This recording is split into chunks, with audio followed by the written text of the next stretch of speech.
In today's video, I am going to give you a review of sorts and my thoughts on the Coleman Dual Fuel 533.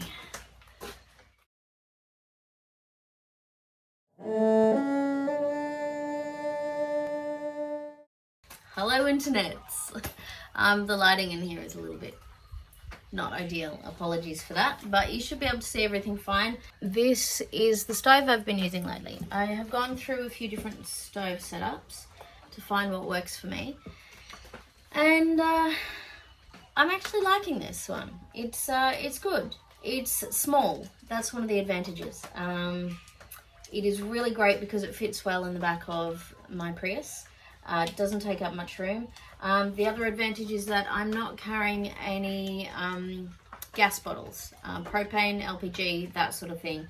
There are no bottles under pressure in the back of my car anymore, which was not a huge worry, but it's something you do want to sort of keep in mind that isn't ideal. This runs on liquid fuel. Dual fuel being it can run on unleaded petrol, and this stuff here called shellite. It's not exactly the same as what it's designed to run on, but it's the closest that you'll get in Australia. In the United States, I think it's just called Coleman Fuel. It's virtually the same stuff.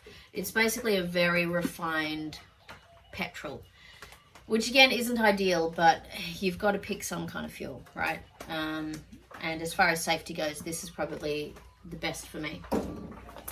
It doesn't really need filling on it, but I am going to show you how to fill it up. It comes with a funnel, which has like a filter in it, and this little sort of tap thing so it doesn't go gluggity glug glug, I assume. And it's very easy to fill. The fuel tank is on the side. Well, the fuel tank is the entire thing. The fuel tank cap is on the side here. Very easy to use. You don't need to screw it up super tight. So, in fact, it's advised that you don't, because otherwise you can end up squashing the seal in there. So just finger tight so it's snug. And then you can use this. You don't have to use this funnel, but it makes it a lot easier. And if you are filling it with something that might not be super clean, then that little filter in there will help to clean it up. As far as using unleaded fuel with it, word on the street, I guess, in the various forums and groups that enjoy camping and use this kind of thing, they say that yes, you can use unleaded petrol on it pretty much indefinitely, but it is going to clog up the jets and the various things in here, so you'll need to clean it fairly often. If you use something cleaner like the shellite, or in the USA the Coleman fuel, then it'll run for a very long time and there's virtually no maintenance. Let's see, I've got a fair bit in there, so I'm just going to run a little bit in there so you can see. This funnel makes it nice and easy to fill up. Just runs through there. It's almost empty already. These are also nice and convenient to carry as well.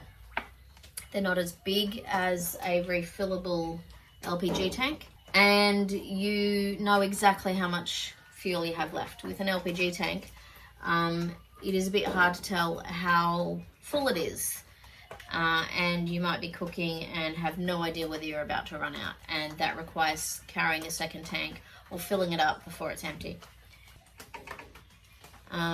And there's a tiny bit left in there. The funnel comes actually in this plastic bag that is designed to be able to put this in while it's still wet, but I'm going to let that dry out there for a little bit. Cap goes back on.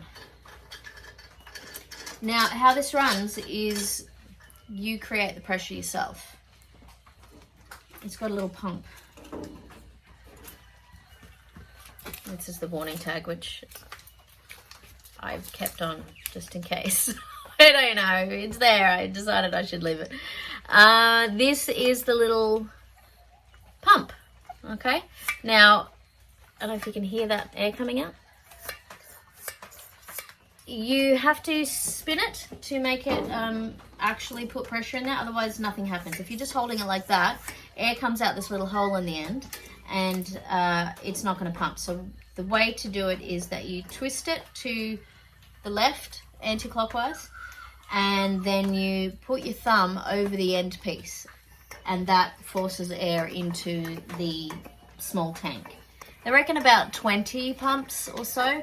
I just pump until I can't pump any more air into it. It's pressurizing this little tank here. It's quite strong, obviously. It's designed to take as much pressure as you can give it, by hand that is. And there we go, it's getting quite hard to pump now. So I take my thumb off, push it all the way back in, and then turn it clockwise to lock it. The advantages of this are that it's small, so it doesn't take up much room. You don't have to carry LPG. What else? Those are the big advantages for me. But it does have some disadvantages. One of the disadvantages is that it's small. This is the fry pan that I use quite regularly. Now, it is stable. It's not really going to fall off, but I feel more secure if this had a wider base. Because if this has got the handle on it and there's nothing in it, it can sort of make it a little bit wobbly to that side. Once there's food in it, it's generally fine. But I've actually dodged myself up a very strange little trivet to go on top of it, because I wanted to make sure, with a kid and a dog, I wanted to make sure that it wasn't going to get knocked over accidentally. This is kind of my, what do you call it? The first version of a thing. There's a word for it and I can't think of it. No, the word's not coming to me. I'm sure you know what I mean. So I sit it over the top like this, and wooden legs aren't ideal. As I said, it's like my first version. I'm working on a plan to have one with metal legs, but in the meantime this works. That means that it's got a bit of a wider base, it's supported on the sides here, and I can put that fry pan on there and other things like my thermal pot with a little less worry about it tipping over easily. So that is one of the disadvantages. If you don't have a kid and a dog, it would probably feel perfectly safe to you. I mean, there are small hiking stoves that have a top that's even smaller than this, and people seem to do fine with them. Now, a couple of the disadvantages I'm going to show you. This is pumped, it's ready to go. To turn it on, you turn the fuel on with this little thing here. You can hear that fuel hissing out. So, let's show you. You'll see. You want to be careful where you're lighting this, because when you first light it, this is how it lights. Let's just move that further away. It's got quite a big flame when it first lights. And the way that works is that this thing across the top here, let me show you from there. See this here? That is called the generator.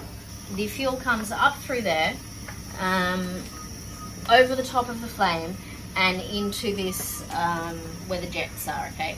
Now, as it heats up, as you can see, that generator is heated up, it vaporizes the fuel so it comes out in a nice blue flame. So once you've got it to this point, then you can control the flame and make it a bit lower. So you can get it quite low.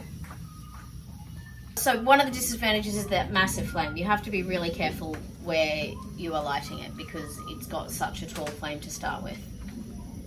The other disadvantage is that I find the control a little bit awkward to use. It's such a tiny little knob.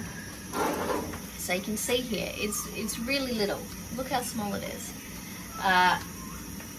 It's okay when you're not cooking for a long time, but when you've been cooking something for a long time, like if I'm cooking something on my Omnia oven, it'll sit there for at least half an hour. This all gets very hot from the radiated heat from having like a tall pot on there, and you know, wide. So it is actually really difficult to get down here to control that flame.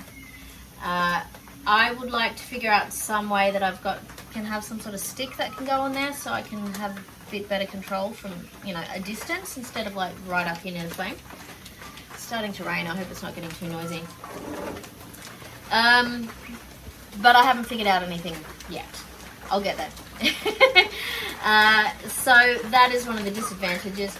And, well, that's about it, really. It has a lot of really great advantages that I like, but the two major disadvantages are the height of the flame initially and the control for the flame.